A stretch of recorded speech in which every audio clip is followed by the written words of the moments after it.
Hello. Welcome to the Convict Diaries.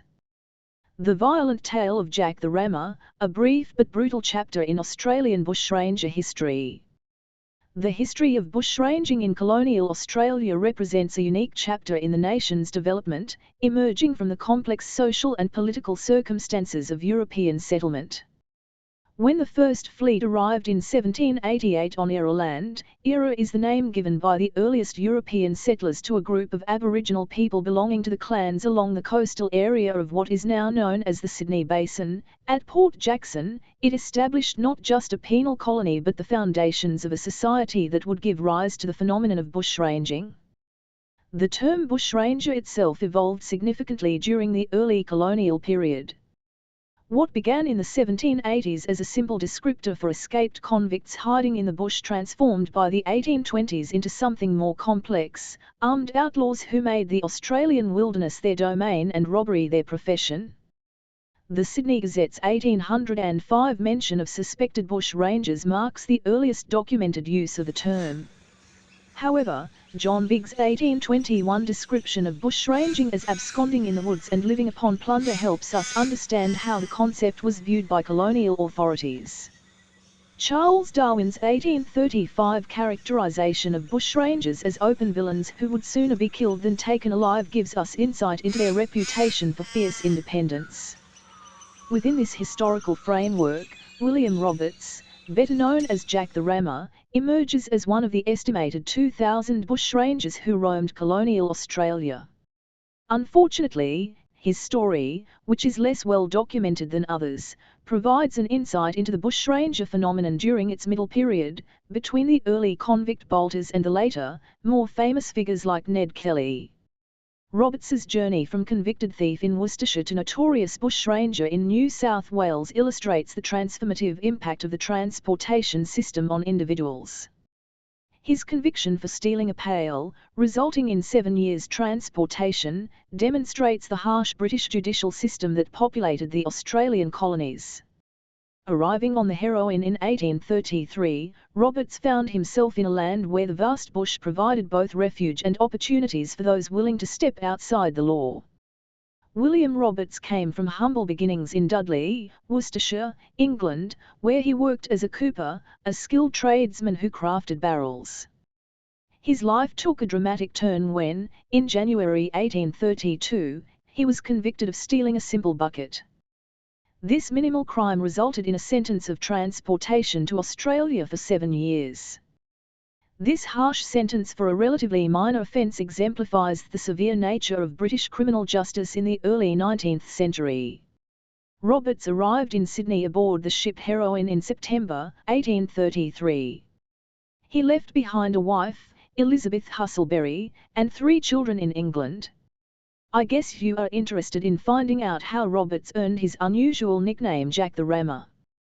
He was a ship's gunner. Ramming gunpowder and shot down cannon barrels would have been a familiar task. This maritime connection distinguished him from many other bushrangers who typically came from convict or farming backgrounds.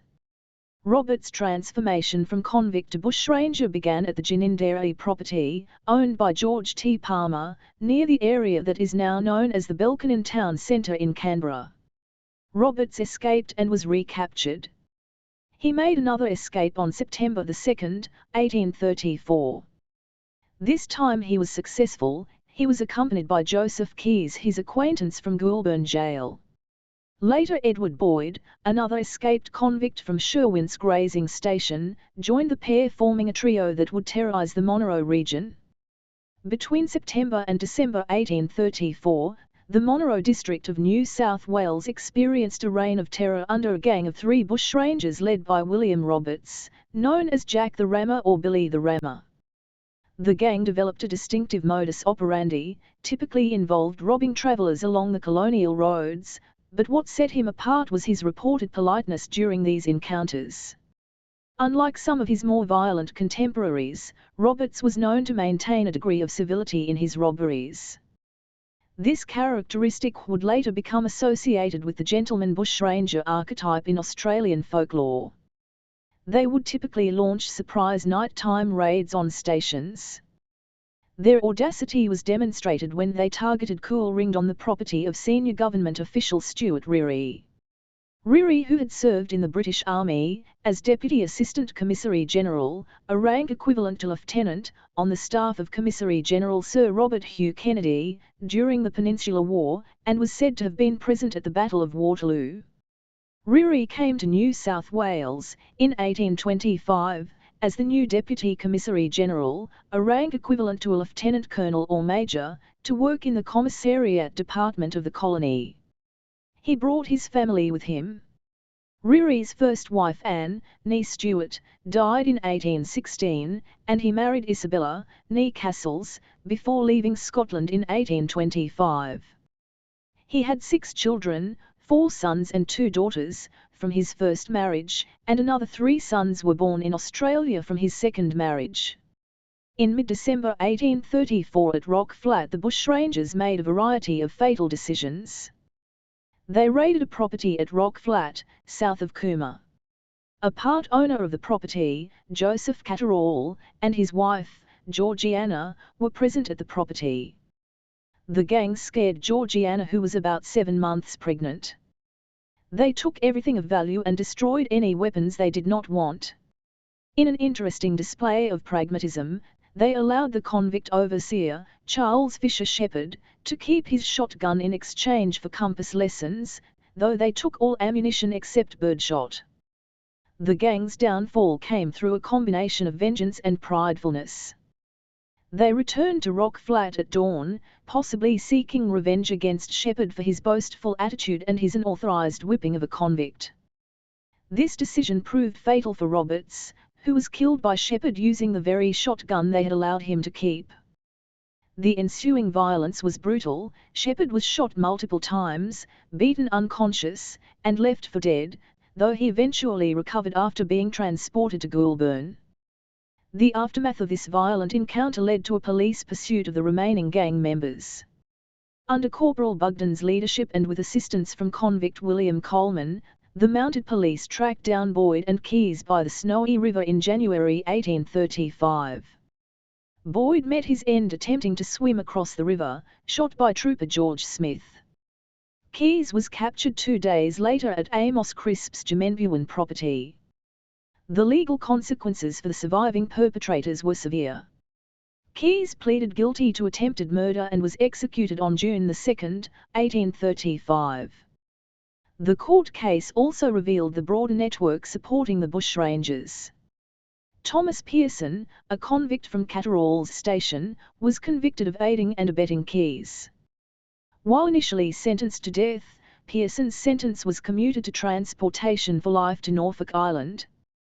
This episode, though brief, exemplifies several key aspects of colonial Australian society: the harsh realities of the convict system, the violent nature of frontier life, the complex relationships between convicts and authority, and the swift and severe justice system of the time. The story of Jack the Rammer and his gang, while less well known than other Bushranger tales, provides valuable insights into this turbulent period of Australian history. The legacy of Jack the Rammer, while not as widely celebrated as some of his successors, provides valuable insights into the early development of Bushranger activity in colonial Australia. His story helps us understand how the Bushranger phenomenon evolved from simple criminal activity into a significant aspect of Australian cultural mythology. In studying figures like Jack the Rammer, we gain a deeper appreciation for how Australia's unique historical circumstances, its convict origins, vast wilderness, scattered settlements, and developing social structures, contributed to the emergence of bushranging as both a criminal enterprise and a cultural phenomenon. Thank you very much for joining me. Please join me again.